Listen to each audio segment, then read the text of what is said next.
Hi, this is Erwin from training. So now, once we receive information from quality based on the analysis, once we have identified what the top driver is, we then create scenarios.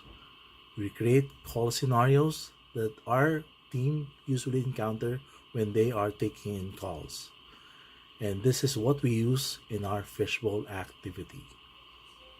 The fishbowl activity is a tool we use to check, verify if our agents are able to demonstrate, practice, or apply what they have learned during training, refreshers, or what were discussed during coaching sessions. We schedule agents or even do random spot checks where we pull out agents and conduct the fishbowl activity in one of the rooms that is dedicated for coaching.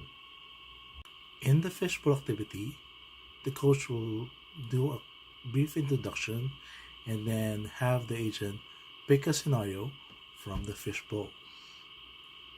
The agent will then pick one from the scenarios we have created based on the top call driver, which will be used in the mock call activity. And then, after the mock call activity, the coach will then conduct a feedback and coaching session. After that, if needed, we'll do another mock call to make sure that the agents are able to demonstrate what was discussed in the coaching session before we send them back to take in calls. I believe that there is a fishbowl activity that is happening right now. Let's check it out.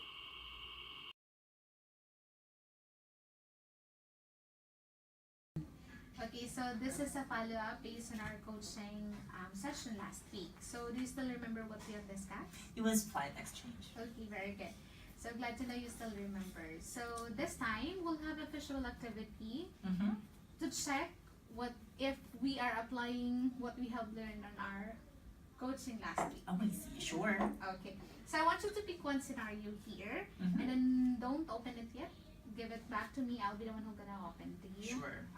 Read it to you the scenario. Okay. Thank you. Okay. So here's your scenario. So customer called in one day before the departure date to change the return flight one day after the original. Again, so your scenario is customer called in one day before the departure date to change the return flight one day after the original. Sure. Okay, so let's do it. Ring ring. Hi, thanks so much for calling Charlosity. My name is Honey. May I know your first name, please? Yes, this is Kathy. How are you doing today, Kathy? I need your help. I wanted to change my returning flight Monday to Tuesday instead. I do understand that you want to modify your returning flight to a day later. I'll be more than happy to assist you for today.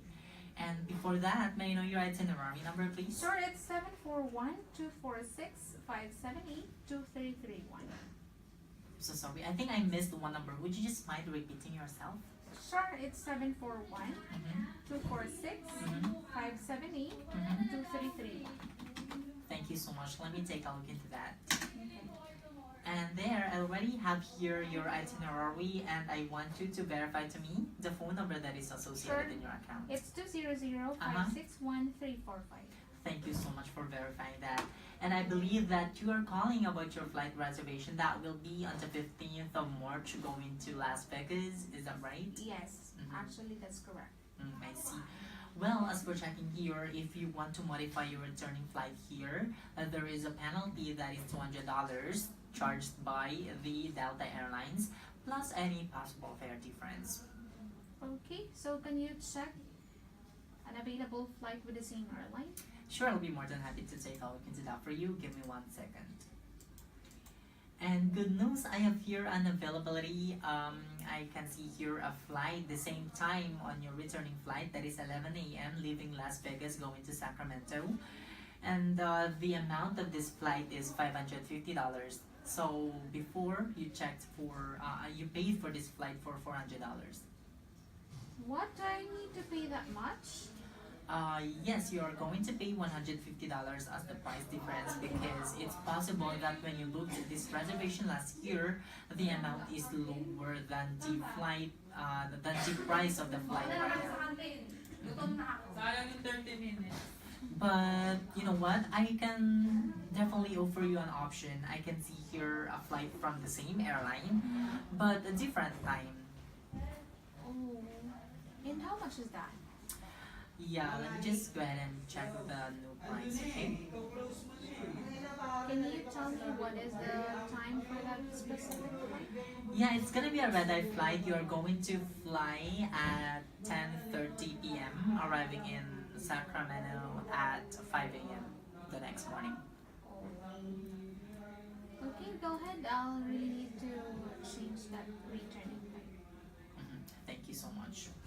So, stay in line. I'm still modifying the reservation here. So before we modify the reservation, let me just tell you that the new policy of your flight reservation, it's still a non-refundable reservation whenever you wish to cancel that. But if you're going to modify that, yeah, that's still a changeable flight reservation with a penalty of $200 as well. So shall we completely modify your returning flight here? Sure, go ahead, please. Thank you so much. So there, I have already modified your reservation, and an email will be sent to your email address, which I believe Kathy@gmail.com. Is that right? Yes, that's the And one. I would like you to check your email from time to time for an update from Travelocity. So, is there anything else? That's it. Thank you very much for your help. If there's anything else, I'll let you go now. Thanks for having business with Travelocity. Have a nice day. Okay, very good. Good job. Thank you so much. Okay, so what was the customer's concern? Yeah, the customer wants to change her returning flight to a day later. Okay, so what was the resolution that you provided? I actually offered the same airline with the same time. Okay, so you provided the same airline. What was the concern of the customer after you presented the first resolution? The customer asked why she had to pay more for that flight, for the new returning flight. Okay, exactly, because there is a difference. So what did you do then? I actually explained what were the charges and what were the additional charges, and I offered the same airline but with different departure time. Okay, so you offer different time. So Yes. how did the customer feel when you presented the Mhm. second option? Yeah, she actually accepted my offer, but she did not sound satisfied. Mhm. Okay, so in that case, what question could you Mhm. have asked to the customer before searching another option? Yes, I should have asked for the customer's preference. Why did she choose this flight? Like, does she have a time preference? Like, some sort of questions like that. Okay, very good. So how would you ask that question? Yeah, I would ask the customer this way. Hi, Kathy. I just want to know, why did you choose this flight? Do you have a time preference? Do you have any specific time in mind? Okay, very good. Very good question. So Yes. in that question, what information can you get from the customer? Sure. I can get information such as the preferred arrival and departure time of the customer, as well as the airline that she wants. Plus, of course, the freebies like the free check bag, like that. Okay, very good. So what is the importance in getting those information from the customer? You know what? It's very important because in order for me to be able to understand the customer's preference, and of course, I'm gonna use it to search for an alternate option that actually best fits the customer's wants and needs. Okay, very good, Solomon. So after finding the airline that matches the preferences, how will you present it to the customer? Can you demonstrate it? Yeah, sure. I can definitely demonstrate that to you. Like this. Okay. Good news, Kathy. I actually found here another option. We can leave your original returning flight here as it is. That leaves. We're gonna leave your reservation. Your returning flight as is, and then we could just book a new one-way ticket that leaves at your preferred time. And of course, it also has free check bag, and you're just gonna pay for $150. Does that sound good to you? Okay, very good. So you were able to get it. So this time, let's do it again in a row. Okay? Sure.